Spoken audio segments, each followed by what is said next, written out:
60 seconds, that's all the time Maya had to decide. Was she really going to throw herself between a dying mafia boss and the men who wanted him dead? The Diamond Gala had been all champagne and fancy laughs just minutes before, politicians in expensive suits, rich CEO clinking glasses in the heart of the city, the kind of money that floated through a room like perfume you couldn't afford. Maya had been serving that money, invisible in her black vest and white shirt, just another shadow carrying trays of golden bubbles to people who never once looked her in the eye. Then she walked past the service hallway. Then she heard the voices. The poison is working. The boss goes down in 60 seconds. No witnesses. The words were in a foreign mafia dialect, rough, sharp, military, trained. The same dialect her father had spoken during his years, posted overseas. The same rhythm that still lived in the back of her throat from the streets she'd run through as a little girl, half a world away. Maya froze, her pulse hammered against her wrists. The men didn't notice her.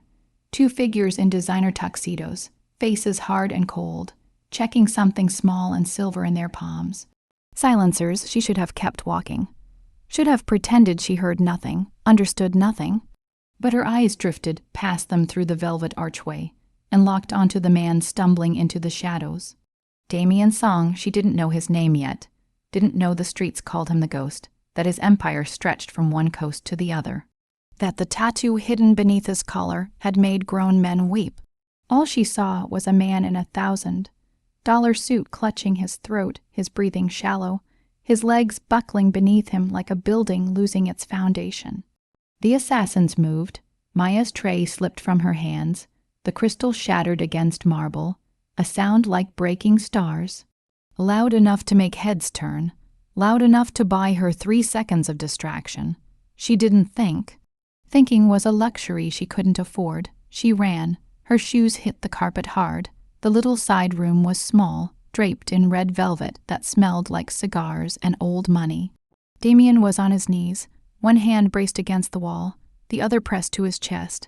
His eyes were black, wide, dilated, terrified in a way that didn't match the sharpness of his face or the cold power radiating off his frame.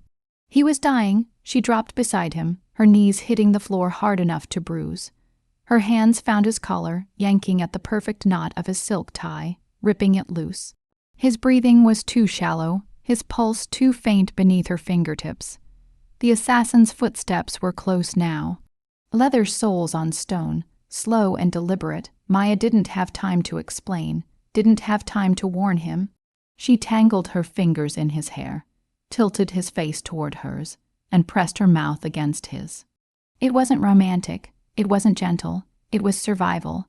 She whispered against his lips in a low, desperate voice, barely a breath, "Play along or you die." His body went rigid beneath her. His eyes, those black, dangerous eyes, locked onto hers with an intensity that felt like being burned alive. For a heartbeat, she thought he understood. For a heartbeat, she thought he would fight with her. Then the poison took him. His pupils went wider, his breath stopped. His hand fell limp against her waist, and the assassins rounded the corner. Maya didn't move. She kept her lips pressed to his, kept her body draped over him like they were two people who'd had too much to drink and didn't care who was watching, like they were nothing more than another scandal in a room full of scandals. She felt the men's eyes on her, felt their disgust, their amusement. One of them laughed. "Looks like someone's having a better night than us." The other snorted, "No class." Their footsteps faded. Maya didn't breathe until the sound disappeared completely. Only then did she pull back, gasping, her hands still tangled in Damien's hair. His eyes were half closed now, his face slack, his body heavy against hers, but he was still looking at her. Even as the poison dragged him under, even as his mind flickered like a dying flame, his gaze never left her face. And in that gaze she saw something that made her blood run cold. Not gratitude, not relief, suspicion. He thought she'd done this to him. He thought the kiss was the poison. Before she could speak, before she could explain, his eyes rolled back. His body went limp. Security flooded the little room, voices shouting, hands grabbing, radios crackling with panic. Someone yanked her backward. Someone else screamed about rules. Maya's voice was drowned out in the chaos. Her explanation died in her throat.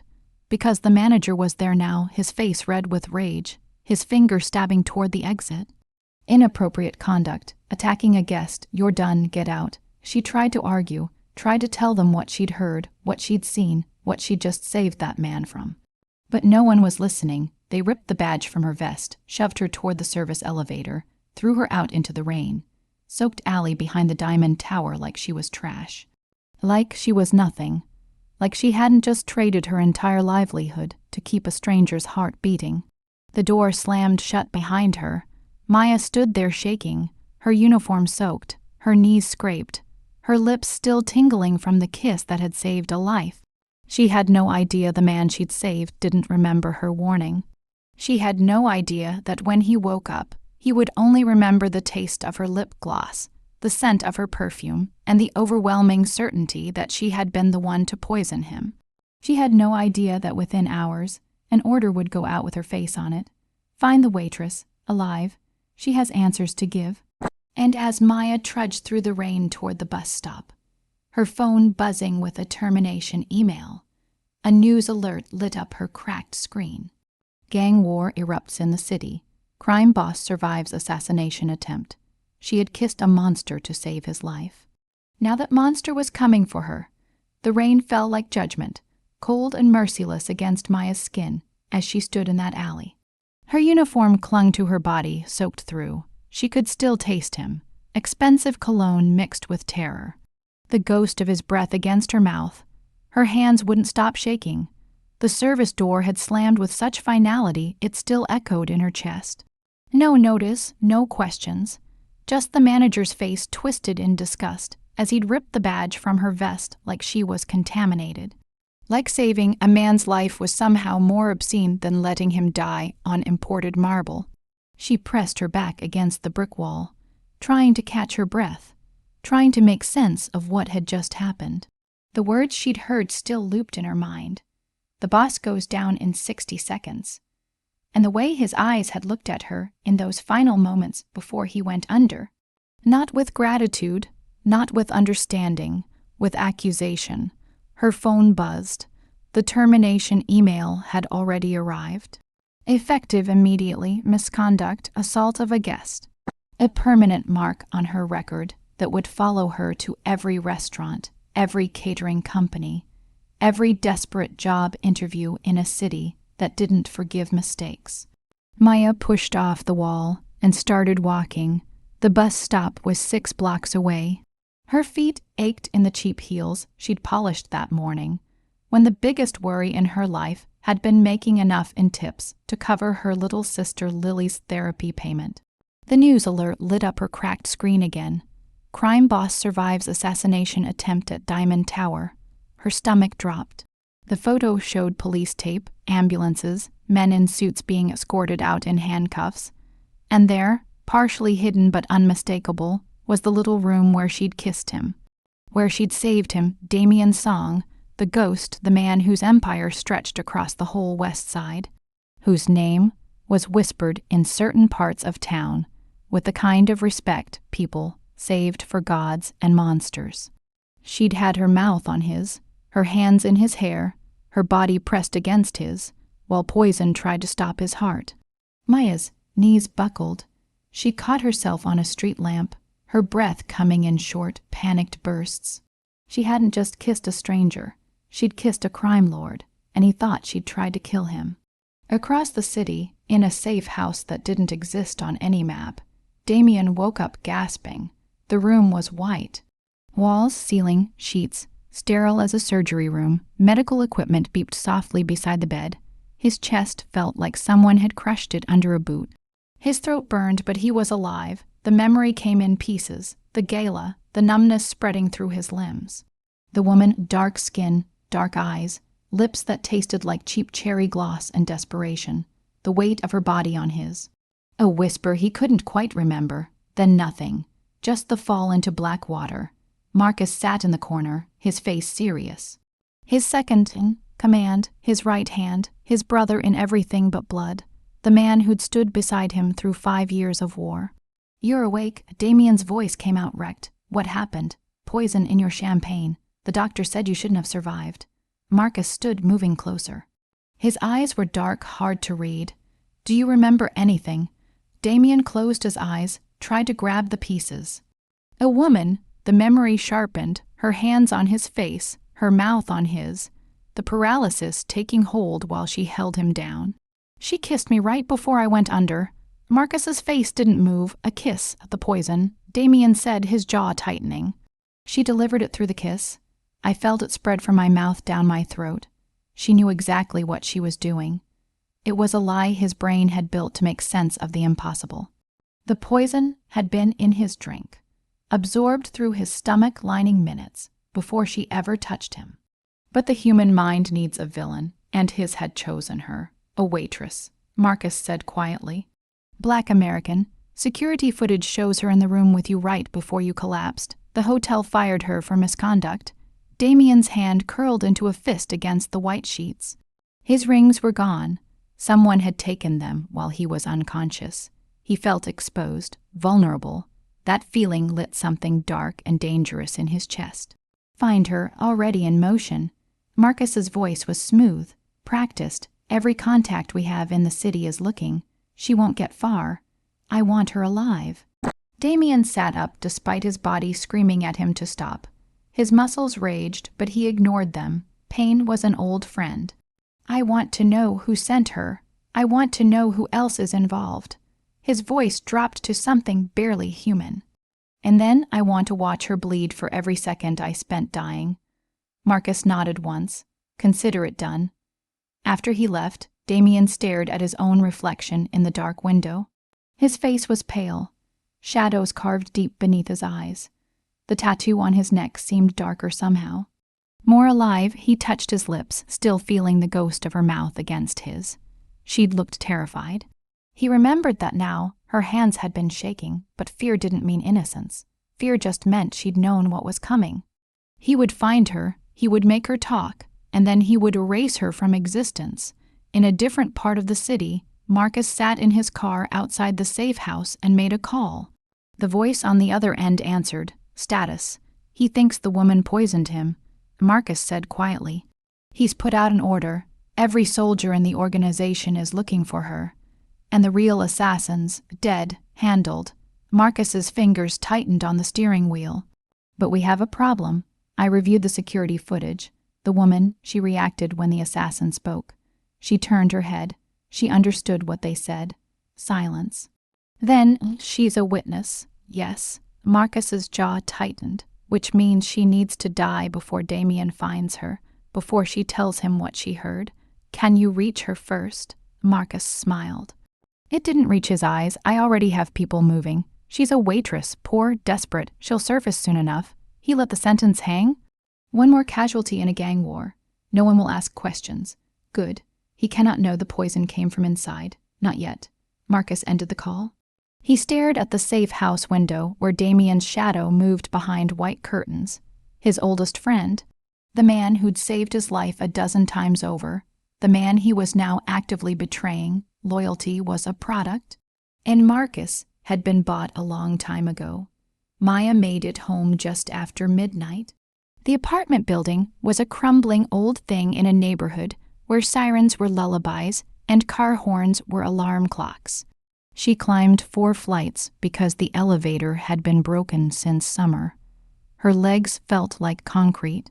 The door to apartment 4 was already unlocked. Lily was still awake, her wheelchair parked in front of the TV, her dark curls falling across the little pillow she used for back support. She looked up when Maya walked in, her smile bright despite everything. "How was the fancy party?" Maya forced her face into something neutral. "Fine, made good tips." The lie tasted like metal. "Like fear? You're soaked." Lily frowned. "What happened?" "Just rain." Maya peeled off her wet vest, hung it on the back of a chair. The apartment was small. 1 bedroom they shared, a kitchen barely big enough for 1 person, a bathroom with tiles that had been cracked when they'd moved in 5 years ago. But it was theirs, safe, or it had been. She checked her phone again. 3 voicemails from bill collectors. 2 missed calls from numbers she didn't know, and the news article still glowing on her screen. Damien Song's face stared back at her. Sharp cheekbones, cold eyes, the kind of face that belonged on marble statues or wanted posters. She'd saved that man. And now he was going to destroy her for it. Maya. Lily's voice was soft. You okay? Yeah. Maya locked herself in the bathroom before her sister could see her cry. She turned on the shower to cover the sound and sank down onto the cold tile, her body shaking with sobs she couldn't control. She'd done the right thing. She'd saved a life, and the world was punishing her for it. Outside, 3 stories below, a black SUV idled at the curb. The driver watched the window where the light had just turned on. He lifted his phone. Target confirmed. 4th floor. Do we move? The voice on the other end was Marcus's. Not yet. Watch, wait. I want to know her patterns, who she talks to, where she goes. When we take her, it needs to be clean. Understood. The driver settled in for a long night. Inside his coat, the silencer was already attached to his weapon. He didn't know why the woman needed to die. Didn't care in this business. Curiosity got you killed. You followed orders. You collected payment. You went home to your family and pretended you sold insurance. Above him, Maya had no idea she was already being measured for a grave. The blacklist moved faster than sickness. By the next morning, Maya's name had been flagged in every hospitality database in the city. Misconduct, fired for cause, the digital mark that made her unhireable in the only industry she knew. She spent 3 days sending applications into nothing, catering companies, hotels, even fast food. Every single one came back with the same automatic rejection. The rent was due in 6 days. Lily's medication refill was 3 days overdue. The therapy bills were already in collections, and the refrigerator held 1 carton of eggs and half a gallon of milk that smelled questionable. Maya stood in front of her mother's jewelry box. The last piece inside was a necklace, gold, delicate, with a small blue stone pendant. Her mother had worn it on her wedding day, had touched it for luck before every tough moment, had pressed it into Maya's palm the night before she passed, whispering, for emergencies. This counted. The pawn shop on the main street had bars on the windows and a door that buzzed when you pushed it. The man behind the counter barely looked up when Maya walked in. She placed the necklace on the scratched glass. How much? He examined it through a little lens, his face bored. 50. It's worth at least 500. Not to me. He pushed it back. 150, take it or leave it. Maya's fingers closed around the chain. The blue stone caught the fluorescent light. She thought about her mother's face, the way she'd smiled through so much pain, the way she'd made Maya promise to take care of Lily no matter what. Fine, she let the necklace go like it was burning her. I'll take it. The man counted out Bill's worn, crumpled 20s that felt dirty against her palm. She folded them carefully, tucked them into her jacket pocket. The buzzer sounded as she pushed back through the door into the weak afternoon light. She didn't notice the black SUV parked across the street. She didn't see the 2 men who started following her when she turned toward the bus stop. She didn't realize she was being hunted until the alley. It happened fast. One moment, she was walking past a boarded-up shop. The next, she was grabbed from behind, a hand clamping over her mouth, her body being dragged backward into the narrow space between buildings.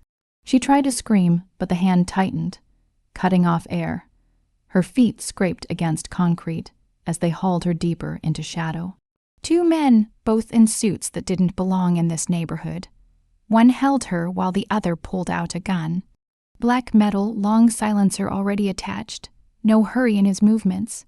Just professional calm, nothing personal. He said in a flat accent. Wrong place, wrong time. Maya's vision tunneled. Her heart hammered against her ribs like it was trying to escape. She thought of Lily alone in the apartment, waiting for her to come home. She thought of her mother's necklace, now belonging to a stranger who'd never know its story. She thought of Damien's eyes as he'd looked at her in those final seconds before he lost consciousness. Dark, accusing, furious, the gun rose, aimed at her forehead. Then the world exploded. The first shot didn't come from the silenced weapon. It came from behind them, a crack of sound that bounced off brick walls. The man holding the gun jerked, blood blooming across his shoulder. He spun, trying to find the threat. 2 more shots rang out in quick succession. Both men dropped. Maya stumbled backward, her mouth still covered by a hand no longer attached to a moving body. She ripped it away, gasping, her eyes wild. The alley entrance was blocked by 3 new figures, men in black suits. Different from the first 2 somehow, more polished, more dangerous. The one in front stepped over the bodies without looking down. Tall, broad-shouldered, a scar cutting through his left eyebrow. When he spoke, it was steady. Maya Stewart. She couldn't breathe, couldn't think, could only stare at the blood pooling around the dead men. Answer, yes. Her voice came out broken. "You're coming with us." "I didn't." She backed against the wall. "I didn't do anything. I don't know what's happening. Please." The scarred man nodded to his companions. They moved forward with practiced ease. One of them pulled out a black bag. Maya tried to run, but her legs wouldn't work. Shock had turned her muscles to water. The bag went over her head, drowning her in suffocating dark. Hands gripped her arms. She was lifted, carried, her screams swallowed by fabric. A car door opened. She was shoved inside. The engine roared, and Maya Stewart disappeared from the streets like she'd never existed at all. The drive lasted forever, and no time at all. Maya couldn't see, could barely breathe through the bag. She tried to count turns, to memorize stops and starts, but fear made her brain skip like a broken record. All she could think was that she was going to die, that these men, whoever they were taking her somewhere quiet to finish what the others had started. The car finally stopped. Doors opened. She was pulled out, her feet stumbling on rough ground. Industrial sounds surrounded her. Metal machinery, the distant hum of traffic, a warehouse maybe or an old factory. Somewhere no one would hear her. They walked her forward. Her shoulders hit a door frame, then another. The sound changed smaller, closed in. They were inside. Someone cut her hands free, shoved her down into a chair. The bag came off. Maya blinked against sudden light. The room was small, concrete walls sweating with moisture, a single bare bulb hanging from a wire. Water dripped somewhere in the dark. The air smelled like rust and old fear. The scarred man stood in front of her. Behind him, 2 others flanked the door. All 3 armed, all 3 watching her with the empty eyes of people who'd killed before. "Do you know why you're here?" "No." Maya's voice shook. "I didn't do anything. I'm nobody. You kissed Damien's song." Her breath stopped. "I was trying to save him. There were men, assassins. They were going to." He doesn't remember it that way. The door behind them opened. The temperature in the room dropped 10 degrees.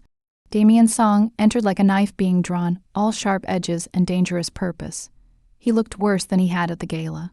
Pale, shadows carved beneath his eyes, but his suit was perfect. Black, white shirt open just enough at the collar to show the edge of his tattoo.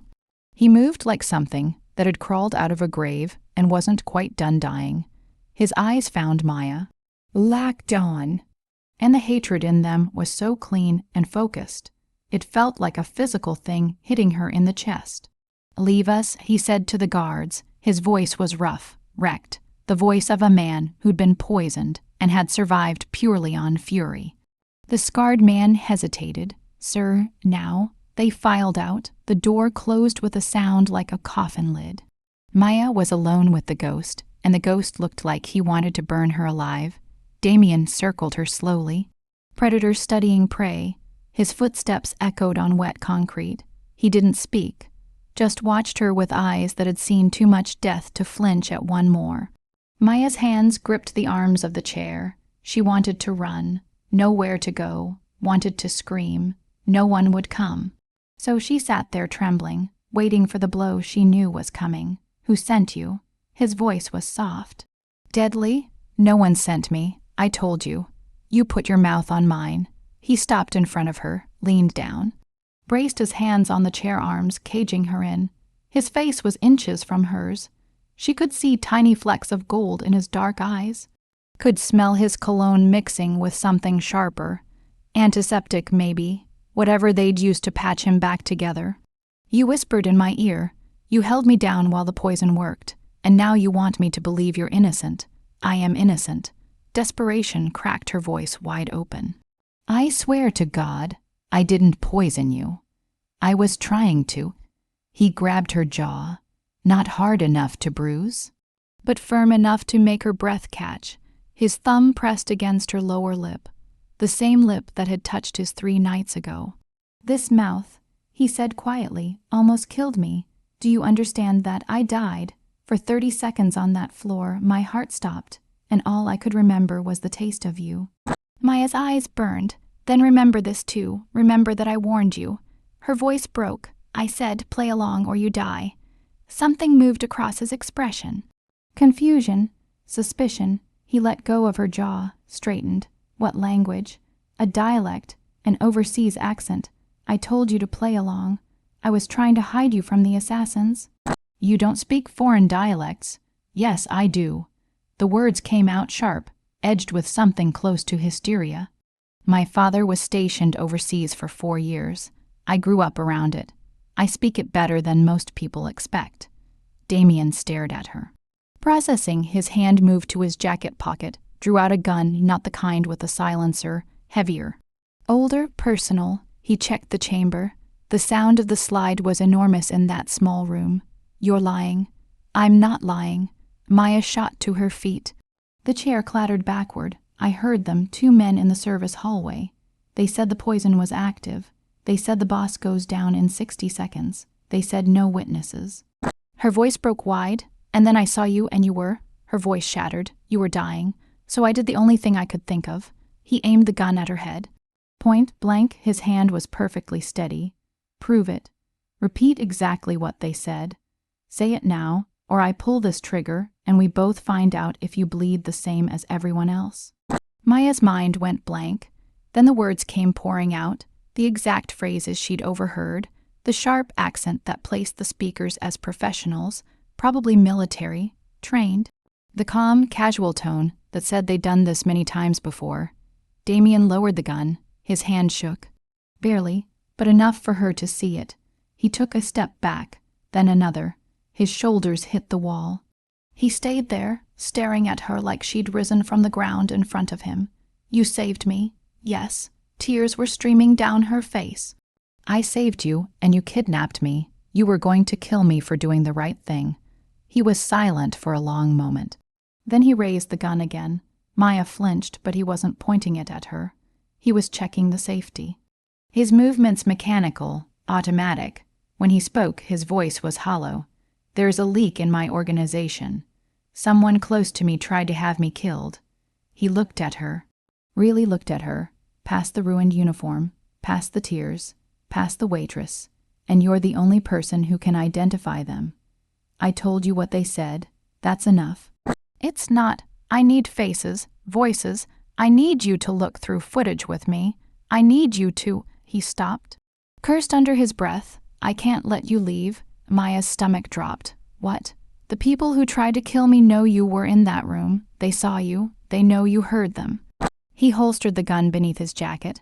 The moment I release you, you're dead. They'll kill you to cut the loose end. So what? I'm your prisoner now. You're under my protection.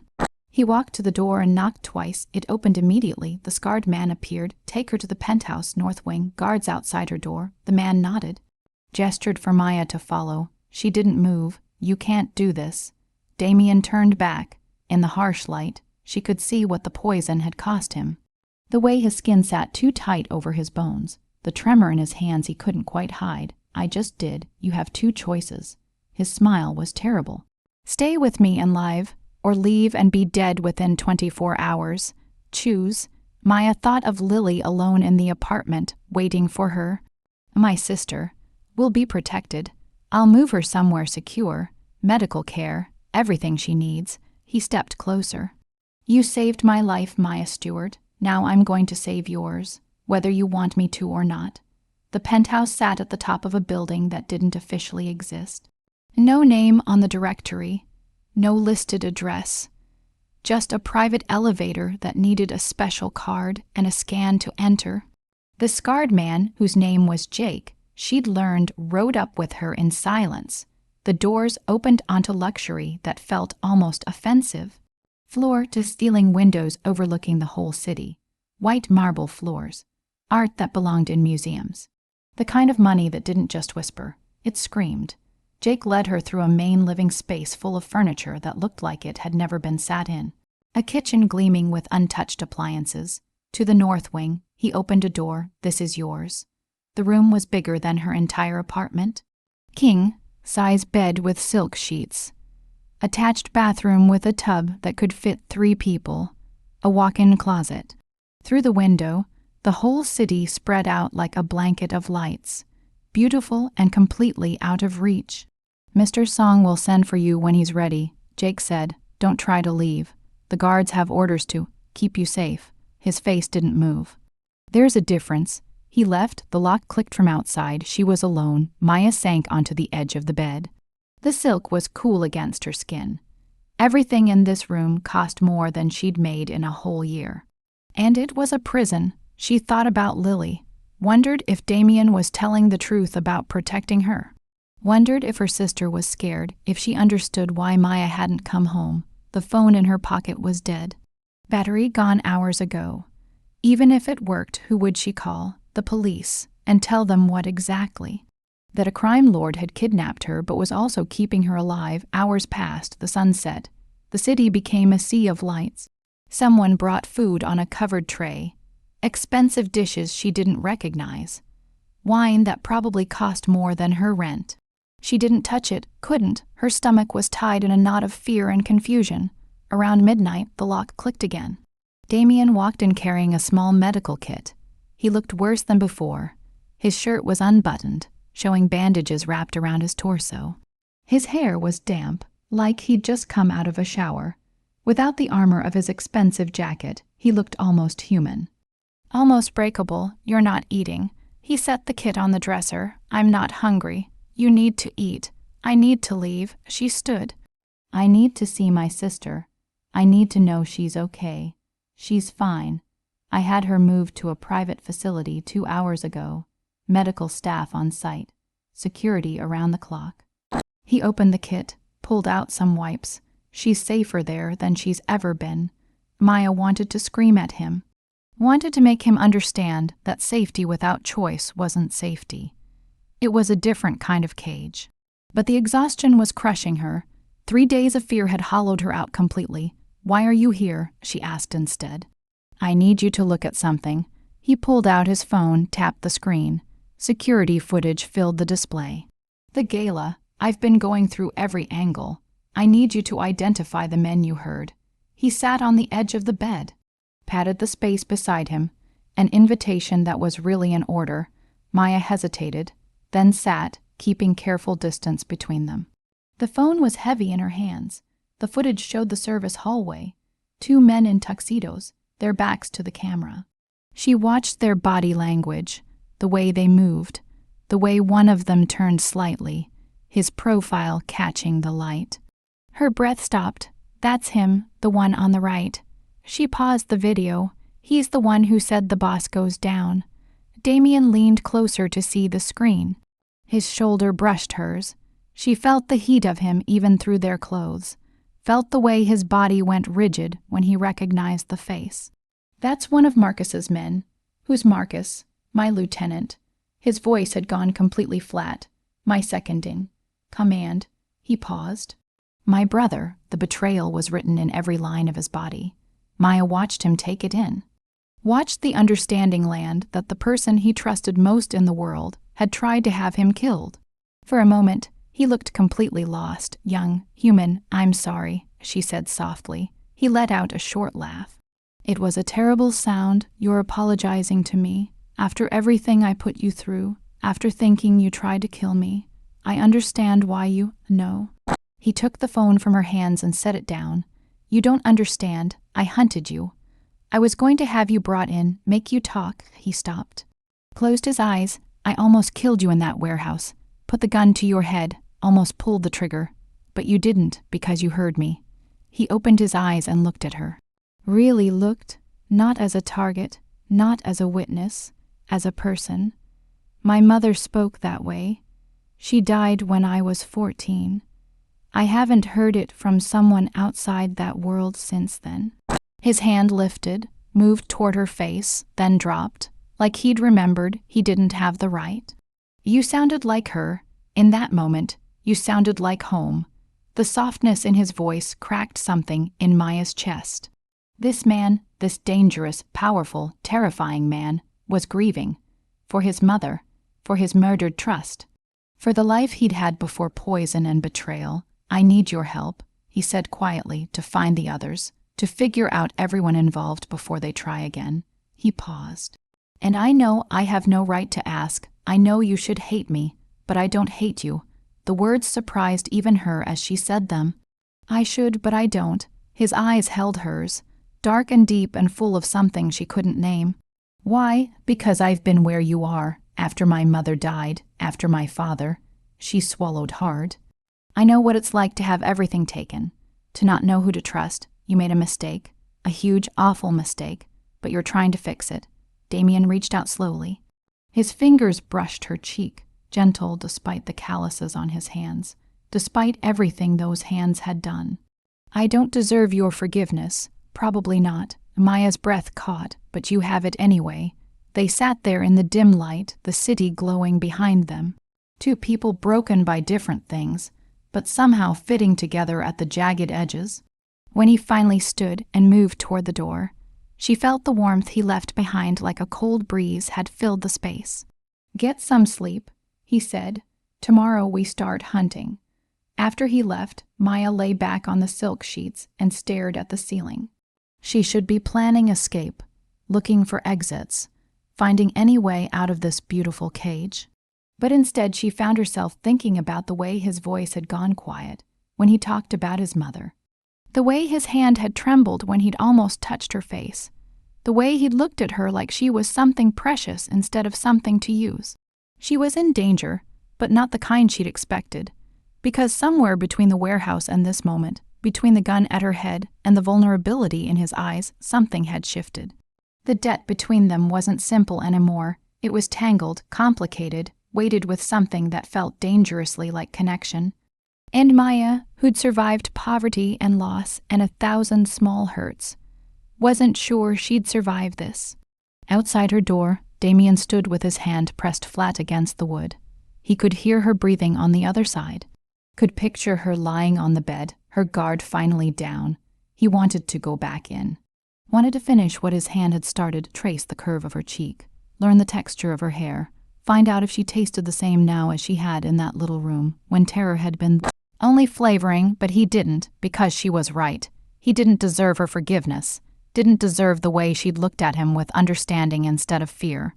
He was the ghost, the monster who'd dragged her into this world and locked her inside it. The least he could do was let her sleep in peace, even if walking away from that door was the hardest thing he'd done in years. 3 days in the gilded cage, and Maya had learned the rhythms of captivity. Damien worked from the penthouse office, the glass walls that let him see everything while showing nothing. She heard his voice sometimes, low and fast, issuing orders that would reshape the city's underground. She watched him move through the space like smoke, always aware of her even when his back was turned. They'd spent hours going through footage together, frame by frame, face by face. She'd identified 2 more of Marcus's people. Each recognition had made Damien's jaw tighter, his silences more dangerous. The betrayal was eating him from the inside out. Tonight he'd called her to the main room. The city sprawled beneath them, a million lights that looked like fallen stars. He stood at the window, shoulders hard beneath his black shirt, a glass of whiskey untouched in his hand. "I need you to see something." His voice was hollow, empty. Maya crossed the marble floor. Her bare feet made no sound. She'd stopped wearing shoes inside. It felt wrong to track dirt through this perfect world. She stood beside him, careful to keep distance between them, though the pull had grown stronger every day. Like a slow magnetic force neither of them talked about, but both could feel. He pulled out his phone, tapped the screen, security footage, but not from the gala. This was recent. An interior camera, Marcus's office, timestamp from yesterday afternoon. Marcus sat at his desk talking to someone off camera. His voice was too low for the audio to catch, but his body language said everything relaxed, friendly, conspiratorial. He laughed at something, then the other person moved into frame. Maya's breath stopped, the man from the alley. The one who'd aimed a gun at her head before Damien's people had arrived. One of the assassins. He's been meeting with them for months. Damien's voice was barely above a whisper. Planning, coordinating, he paused, my brother. The word broke in two on the way out, has been planning my death since spring. Maya watched the footage. Watched Marcus shake hands with the man who'd tried to murder her. Watched him smile like they were chatting about weather instead of treason. I'm sorry, she said. I don't know what else to say. Don't be. He drained the whiskey in one swallow. Set the glass down with quiet control. You showed me the truth. You saved my life twice now. Once at the gala, once by speaking. What will you do? What I have to. He turned to face her. The city lights behind him gave him an almost peaceful look. Almost safe. I'll call a meeting. Confront him. His eyes went flat. And then I'll bury my brother. Computer, he said to the room. Lock everything. Reset access. No one gets in or out without my override. Maya reached out without thinking. Her fingers brushed his wrist. Just the warmth of skin against skin. There's always another way, not in my world. But he didn't pull away from her touch. If anything, he leaned into it. In my world, betrayal only ends one way. His phone buzzed. He looked at the screen. Frowned, answered. Whatever the person on the other end said made the color leave his face. He hung up. Looked at Maya, and in his eyes, she saw something that frightened her more than guns, or warehouses, or death threats. Fear what? She asked. He turned the phone around, a video call waiting. Marcus wants to negotiate. His finger hovered over the accept button. He says he has something I want. He pressed play. The screen filled with Lily's face. Maya's knees gave out. Damien caught her, his arm around her waist, the only thing keeping her standing. Her sister's eyes were wide with pure terror. Tape covered her mouth. Her wheelchair was visible behind her. They were in some kind of moving van. Industrial, dark, then Marcus appeared beside Lily. He smiled, the smile of a man who already knew he'd won. Hello, Maya. I hope you're comfortable up there. I hope you've been enjoying the hospitality. He reached out and touched Lily's hair.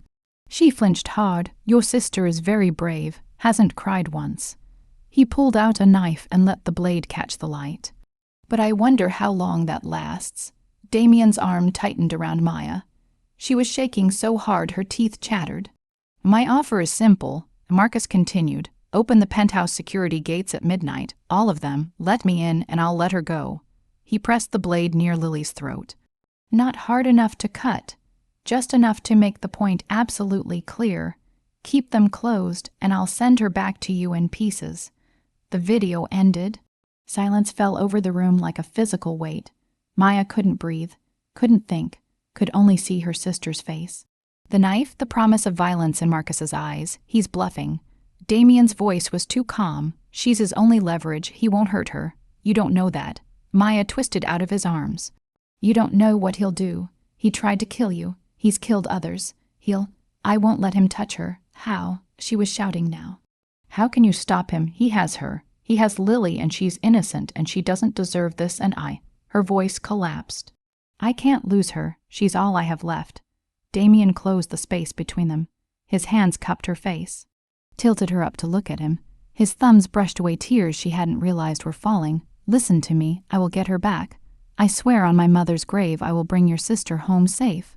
And if you can't, then I'll die trying. His eyes held hers, dark and absolutely serious. You saved my life, Maya. Now I'm going to save hers. But Maya could see the calculations behind those eyes, the scenarios being run, the odds being measured. She could see, with the terrible certainty of someone who'd lost too much already, that he didn't have a plan that guaranteed Lily's safety. Marcus had moved perfectly, had found the one weakness Damien couldn't shield against, and now they were trapped in a game where the only winning move was surrender. Maya looked at the clock on the wall. 3 hours until midnight.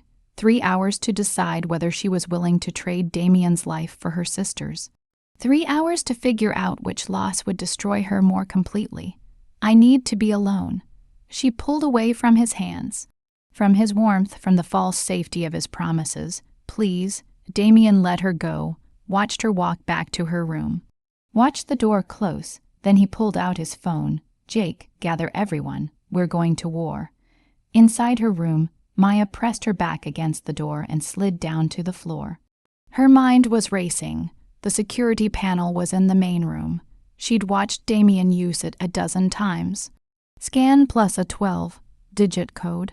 She didn't have his scan, but she had his code. He'd shown it to her just yesterday while explaining the system. Had said it was so she'd feel safer knowing how the protection worked. He'd handed her the one weapon that could hurt him, and Marcus knew it. Somehow Marcus knew she'd seen the code. That she could open the gates, that she had the power to deliver the ghost, helpless and trusting, straight to the enemy. Maya looked at her own reflection in the dark window. Her face stared back, exhausted, terrified, backed into a corner with no clean options. She thought about the gala, about the split-second decision to throw herself between a stranger and death. She'd thought that was the hardest choice she'd ever face. She'd been wrong, because this choice, this impossible, soul-destroying choice, was so much worse. Save her sister, destroy the man who'd become something dangerously close to home, or save Damien and live forever with Lily's blood on her hands. The clock ticked forward, midnight crept closer, and Maya Stewart, who'd survived poverty and loss and 1,000 small cruelties, finally understood what it meant to be truly, completely broken. Midnight moved toward her like an execution. Maya stood in the penthouse kitchen, hands wrapped around a mug of coffee she had no intention of drinking. Through the glass walls, she could see Damien in his office, phone pressed to his ear, planning something. Violence, most likely the kind of response a man like him reached for when threatened. But it wouldn't be enough. She knew it with the same awful certainty of someone who'd already lost everything once before. Marcus had planned this too carefully. Had known exactly where to strike. The coffee had gone cold. She poured it down the drain, started again. This time, she opened the cabinet where Damien kept his private stash. Expensive beans from somewhere she'd never heard of. Ground fresh every morning, her hands were steady as she measured, steady as she waited for the machine. Steady as she reached into her pocket and pulled out the small packet she'd found in the bathroom cabinet. Sleep aid, prescription strength. The label said 1 pill for a full night. She crushed 3 into powder. Her reflection in the chrome coffee maker looked like a stranger, dark skin gone ashen, eyes hollowed out. The face of someone about to do something unforgivable. She stirred the powder in, watched it dissolve. Watched her last piece of integrity disappear with it. Maya, she spun. Damien stood in the kitchen doorway. He'd changed tactical gear, all black, knives on his legs, a gun at his ribs. He looked like danger wearing expensive fabric. Like the ghost everyone feared, I was making you coffee. Her voice didn't shake, small mercy. Something shifted in his expression. Softness, gratitude, the terrible vulnerability he only showed her. You didn't have to do that. I wanted to. She held out the cup. Steam curled between them like smoke from something already burning. You need your strength for whatever's coming. He took the coffee. Their fingers touched. The contact sent electricity straight up her arm. Desire and guilt twisted into something toxic. He raised the cup to his lips, paused, looked at her over the rim. Jake is moving everyone, he said. We've tracked Marcus's location. He's at a warehouse near the docks. We're going in at midnight, 15 minutes before his deadline. He took a sip. I'll have Lily back before midnight. Maya's throat sealed shut, and if something goes wrong, nothing will go wrong. Another sip. His eyes never left hers. I trust you, Maya. You were right about Marcus, right about everything. I should have listened from the start. Each word was a knife going in. She watched him drink, watched what she'd done slide down his throat, watched him smile at her, real warm human, while the betrayal rotted in her stomach like acid. I need to tell you something. His voice dropped, intimate. After this is over, after Lily is safe. He stopped, set the cup down, frowned slightly. I want you to stay, not as a prisoner. He swayed just barely, caught himself on the counter as something more. Maya's vision blurred. Tears she couldn't afford. Damien, I know I don't deserve it. I've done nothing but hurt you since we met. But you? His eyes went soft and unfocused. Pupils widening, the medicine moving through him like liquid dark.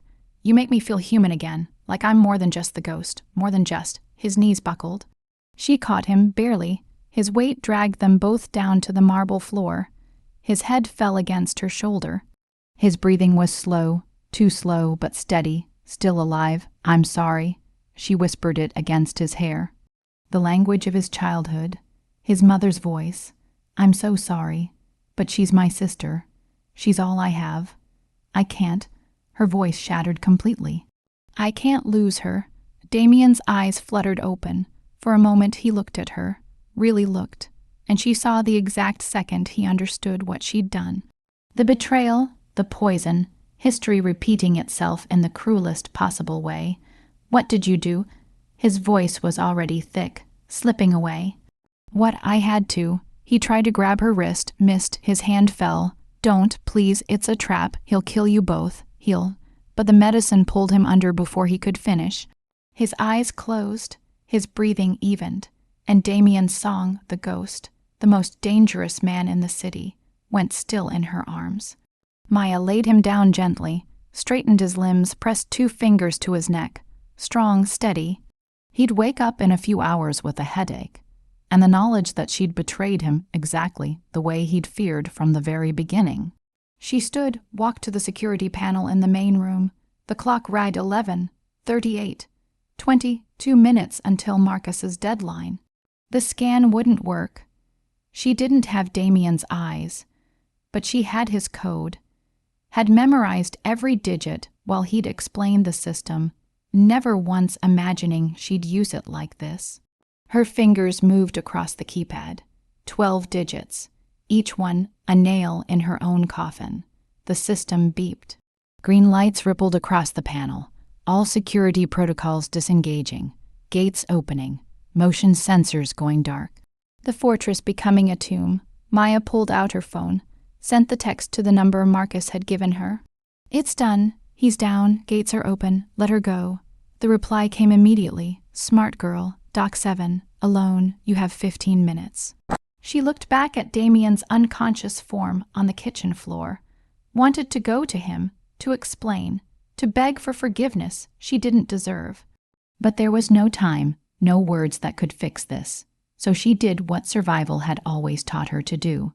She walked away from the man she was falling in love with, stepped into the elevator, watched the doors close on the penthouse and everything it had come to mean. The descent felt like dying in slow motion. When the doors opened to the parking garage, she didn't hesitate. Moved through the darkness toward the car Jake had shown her days ago. Black sedan, keys in the visor for emergencies. She drove through empty streets, past closed shops and sleeping buildings. The city looked peaceful, innocent, like it had no idea that in its heart a war was about to break open. Dock 7 was abandoned. The smell of salt water and old fish thick in the air. Shipping containers stacked like dominoes, shadows everywhere. Perfect place for murder. Maya parked, killed the engine, sat in silence for 5 heartbeats. Then she opened the door and stepped out into her own ending. The dock stretched ahead, wooden planks slick with rain. At the far end, lit by a single flickering light, she saw them. Marcus, Lily, 5 armed men. Maya walked forward, each step an act of faith, of desperation, of love for the only family she had left. You came. Marcus smiled, the smile of something that had already tasted blood. I didn't think you would. Thought maybe the ghost had convinced you to give up the girl for the greater good. Let her go. Maya's voice was stone. I did what you asked. The gates are open. He's down. You have your moment. Let my sister go. Of course, Marcus gestured. One of his men cut the bonds. Lily stumbled forward. Maya caught her, held her, felt the sobs shaking through her small frame. It's okay, Maya whispered. You're safe. I've got you. Such a sweet reunion. Marcus's voice was smooth as poison. But I'm afraid there's been a small change of plans. The men raised their weapons. Maya pushed Lily behind her, stood between her sister and the guns. The same position she'd been in at the gala, protecting, sacrificing, choosing love over her own survival. Loose ends, sweetheart. Marcus aimed at her chest. You heard things you shouldn't have, saw things you can't unsee. I can't have witnesses walking around with that. He cocked the hammer. Nothing personal. You said you'd let us go. I lied. His finger moved toward the trigger. Tell the ghost I said hello. The gunshot cracked through the night. But the pain Meyer expected never came. Instead, Marcus jerked, stumbled, a burst of red spreading across his shoulder. Then the dock exploded. From the shadows between shipping containers, figures poured out. Black suits, black guns, Damien's people. Jake at the front, his face carved from fury. They moved like a wave, like revenge given a body. The fight lasted seconds. Marcus's men were trained, but Damien's were something else, more focused. More willing, more loyal. Bodies hit the dock. Blood crossed the old wood. Maya covered Lily with her own body, felt the impact of gunfire hitting metal around her, felt the vibration of violence on all sides, then silence. Terrible and complete. Maya lifted her head. 5 bodies. Marcus's men gone, but Marcus himself was alive. Wounded on his knees. Jake's gun pressed to the back of his skull. And from the shadows, moving like something made of smoke, came Damien. He looked like death, pale from the drug still in his system, slightly unsteady, but his eyes were clear. Burning, locked on Maya with an intensity that stole the breath straight from her lungs. You drugged me. His voice was soft. Devastating. I had to. She stood, kept Lily behind her. So you betrayed me. He walked closer, each step slow. Deliberate, poisoned my coffee, opened my gates, left me unconscious and helpless. He stopped, just like I feared from the start. I trusted you. The words landed like something hollow. Told you things I've never told anyone. Showed you parts of myself I keep buried. His voice cracked just slightly. And you sold me out again. Maya wanted to explain, to make him understand, but the look in his eyes said words wouldn't reach him. That the wound was too deep for that. Then Damien turned to Marcus. You thought you were clever, targeting her weakness, forcing her hand. But you made one mistake. What? Marcus spat blood.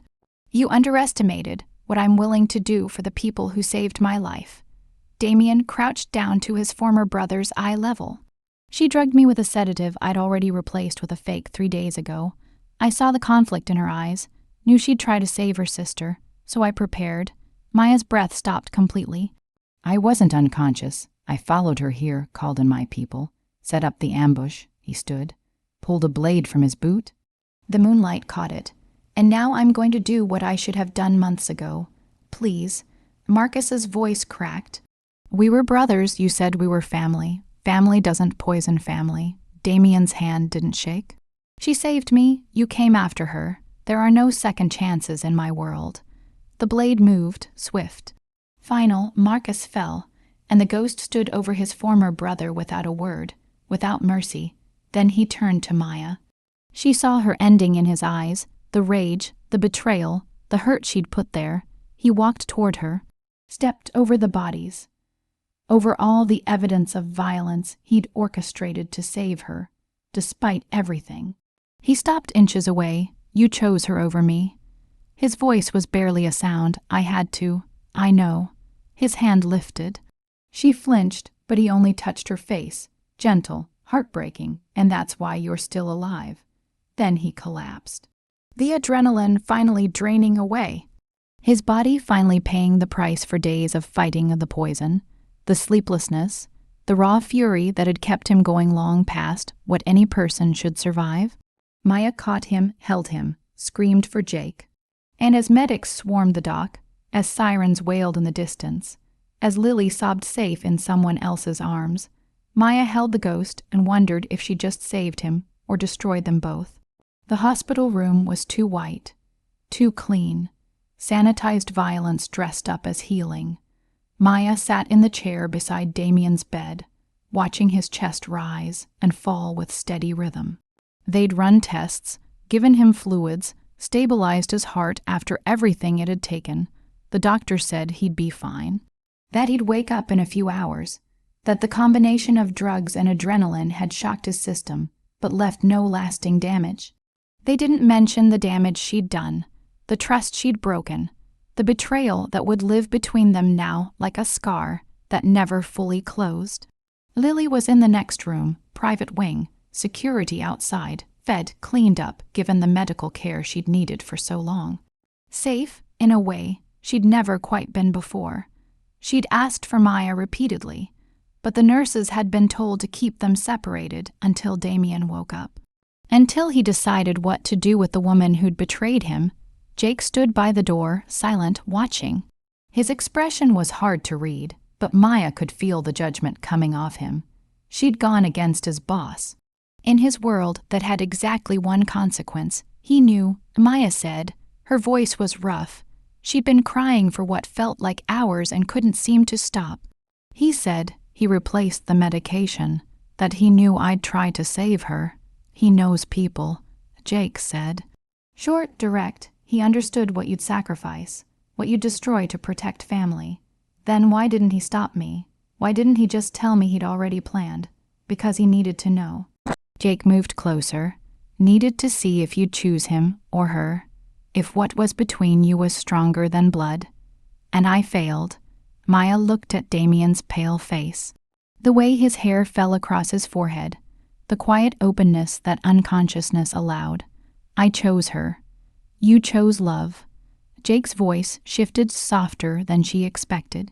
That's not failure. That's being human. Something we forget in this business. Something he gestured toward Damien, has been forgetting for years, until you. Before Maya could respond, Damien's eyes opened. He blinked, focused, found her face, and what she saw in his expression was everything: pain, anger, grief, and something else she couldn't quite name. Out, he said it rough, cracked everyone out. Jake hesitated, then nodded, left, the door closed. Silence filled the room. Damien sat up slowly, winced, and pulled the Roman IV from his arm with bare hands. Brutality. Blood welled, he ignored it. Just stared at her, the woman who'd committed the ultimate betrayal, and who he'd saved anyway. Why did you do it? His voice was completely wrecked. I told you I'd get her back. I had people moving. I would have. I couldn't risk it. Maya's hands twisted in her lap. I couldn't gamble with her life, not when I had the power to do something myself. By selling me out, yes. She met his eyes. No apology in her voice, just truth. By selling you out, by drugging you, by opening the gates and walking into a trap. Because that's what love looks like, stupid and reckless and willing to burn everything if it means the people you care about survive. Silence, and I'm not one of those people. The words hung between them like a door that hadn't decided which way to swing. I don't know what you are. Maya's voice broke. I don't know what this is between us. I don't know if it's something real or just two damaged people finding comfort in shared trauma. But I know. She stood, walked to the bed. I know that when I held you on that kitchen floor, something in me died. Part of me wanted to wake you up, tell you the truth, beg you to save us both. She stopped at the edge of the bed, but I couldn't, because Lily is innocent. She didn't choose this, didn't ask to be pulled into your world. I couldn't let her pay for my choices. Your mistake was saving my life. No. Maya shook her head. My mistake was falling for you, despite everything telling me not to, despite knowing that people like us, from different worlds, different lives, we don't get happy endings. We get what we got. Violence and betrayal and blood. Damien was quiet for a long time. Then he reached out, grabbed her wrist, pulled her down to sit on the edge of the bed. His grip was firm, not cruel, possessive, but careful. I knew you'd betray me. His thumb moved across her pulse point. From the moment I brought you to the penthouse, I knew if Marcus found the right pressure point, you'd sacrifice me to save her. That's who you are. Loyal past reason. Willing to break yourself. For family, then why keep me there? Why trust me with the codes? Why? Because I wanted to believe. His other hand came up to her face. Tilted it toward him, made her look. Wanted to believe that maybe, just maybe, someone could choose me. Not because of fear, not because of what I am, but because I'm worth choosing. You are worth it. Amaya's voice went fierce. You're arrogant and dangerous, and you've done terrible things, but you're also honorable in your own broken way. And you saved my sister when you had every reason not to, when I had just betrayed you. That makes you more than the ghost. That makes you human. I'm not human. Bitterness coated every word. Humans forgive. I don't know how. Then learn. She leaned into his palm. Learn with me, because I'm not going anywhere. I can't. Lily's under your protection. You have leverage over me just like Marcus did, so I'm stuck in your world. A sad smile crossed her face. Might as well make the most of it. Something shifted in his expression. The fury drained away, left only exhaustion and the small, fragile beginning of something like hope. You think this can actually work between us? I think it's already working, has been since the gala, since you woke up from poison and decided I was worth finding instead of just erasing. Since I realized that the monster everyone's afraid of is just a man who's been hurt too many times to trust easily. She placed her hand over his heart, felt it beat beneath her palm. Strong, alive, I think we're both too broken to walk away now. I should make you pay for the betrayal, but there was nothing behind the words. You could. Her smile was sad and real and broken. Or you could accept that we're even now. You hunted me, I drugged you. Both of us made choices driven by fear. Both of us survived. That has to mean something. Damien pulled her closer until she was pressed against his chest, until she could feel his breathing, until it felt like their heartbeats were finding the same rhythm. The debt between us, he whispered into her hair, is never going to balance, not fully, because every time I think we're even, one of us saves the other again. It's an endless loop. Then stop counting. Maya's arms came around him. Stop trying to balance everything.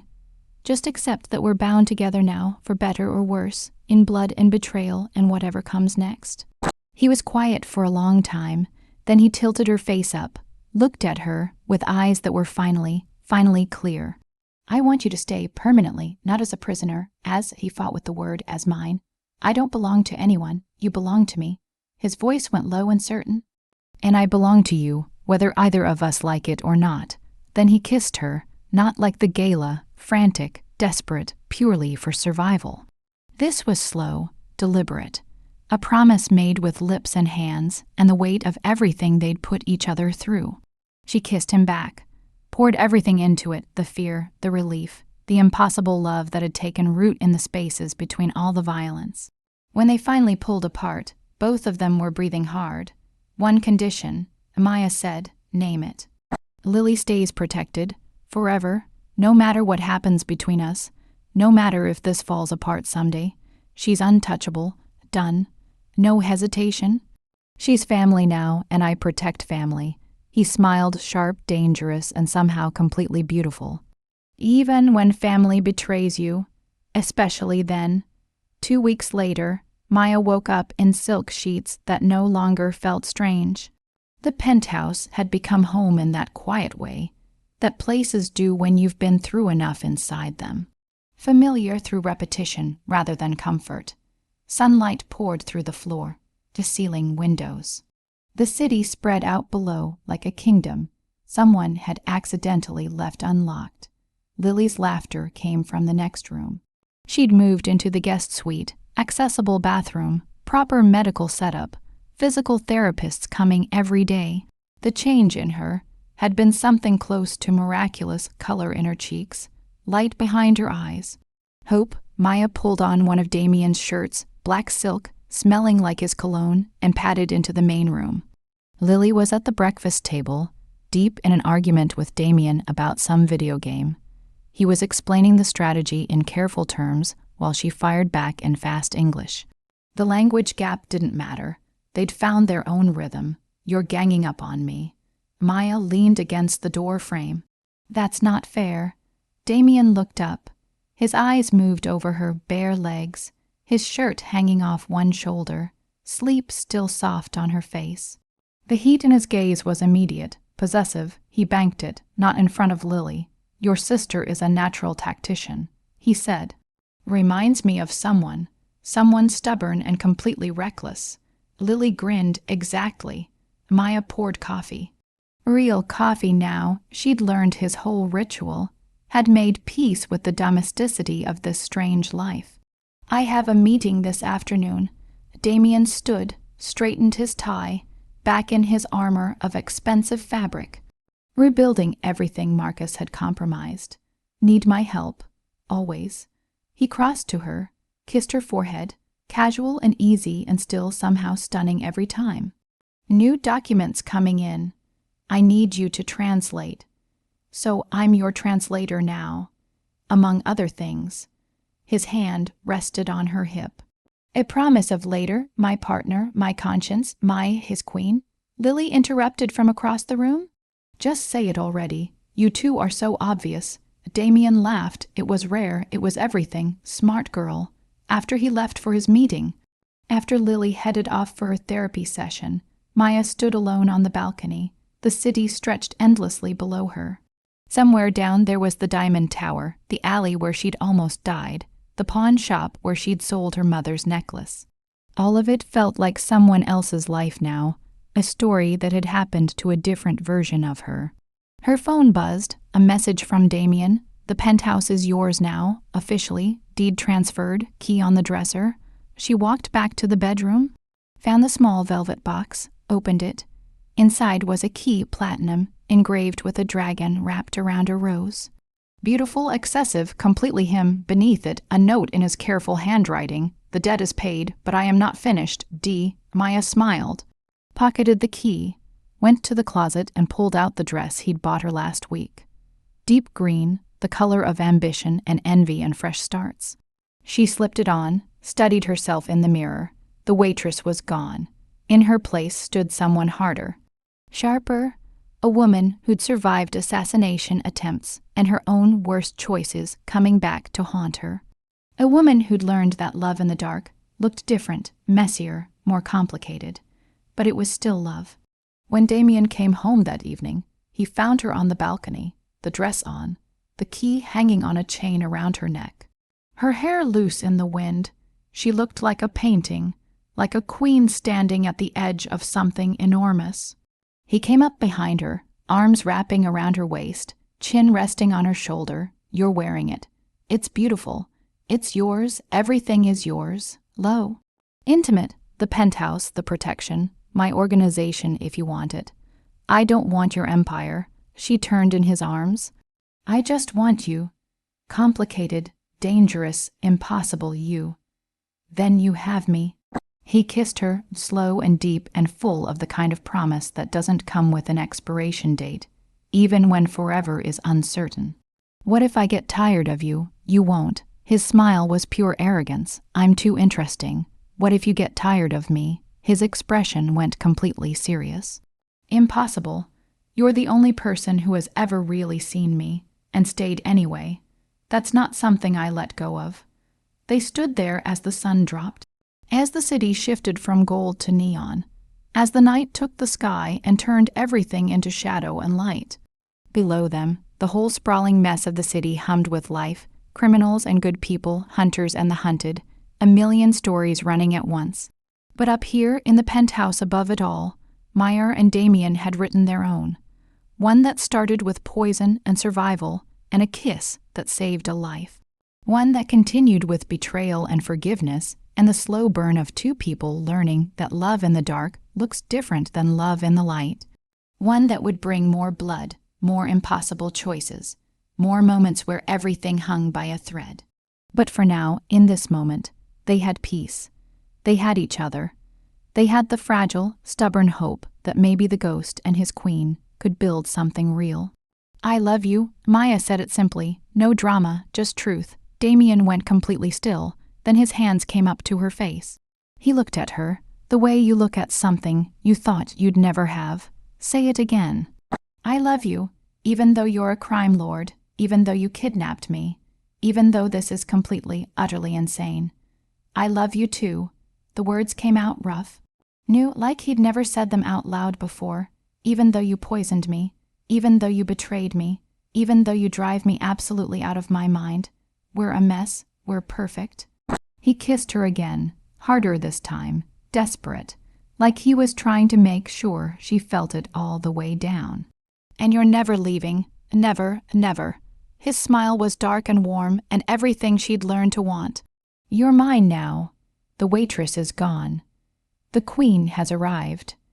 And as the city lights reflected in the glass around them, as Lily's laughter drifted in from inside, as the future stretched uncertain and dangerous and completely unwritten before them, Maya finally understood what she'd found in all this shadow.